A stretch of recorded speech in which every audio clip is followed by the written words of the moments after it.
પાછા વેહવાળમાં પૂછે છે ગામડે જમીન છે, એ પાછું ચાલુ છે. હું કામે વેચવા હાટું, ખેડ કરવા હાટું નહીં પૂછતા કે પ્લોટ પીડ્યો હોય તો વેચવા થાય. એવું ક્યાં સુધી તમે ચલાવશો અને એનાથી શું ફાયદો થવાનો છે?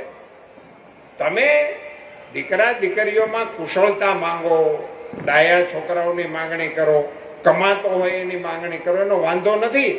પણ સમયસર આ નિર્ણયો કરો. એમાંય આપણે માતાઓએ મોટો રોલ કરવાની જરૂર છે. 20-22 વર્ષ આપણી સામાન્ય રીતે લગ્નની ઉંમર હતી. 20-22 વર્ષ થાય એટલે આપણે હવે એમાં ભણતર આવ્યું એટલે 2 વર્ષ વધી ગયા.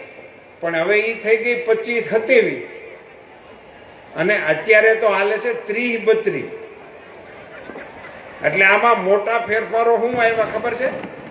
20-22 વાળી પેઢી જે હતી ને એ 5 પેઢી જોતા, કારણ કે 20 વર્ષે લગ્ન થઈ ગયા એટલે 5 પેઢી એને જોવાનો લાભ મળતો હતો. પછી 25-27 વાળાને 3 માં આવી ગયા અને 30-32 વાળા 2 માં જ છે. એટલે કેવડી મોટી ગાહોટી આપણે હાથે કરીને ઊભી કરી રહ્યા છે ને આખો જનરેશનો કપાઈ ગયા છે. એ સમાજના અસ્તિત્વ સામે પ્રશ્નો ઊભા થઈ ગયા છે. આ બધી બાબતોને સમાજે ગંભીરતાથી વિચારવી જોઈએ અને એ દિશામાં પ્રયાસો કરવા પડશે.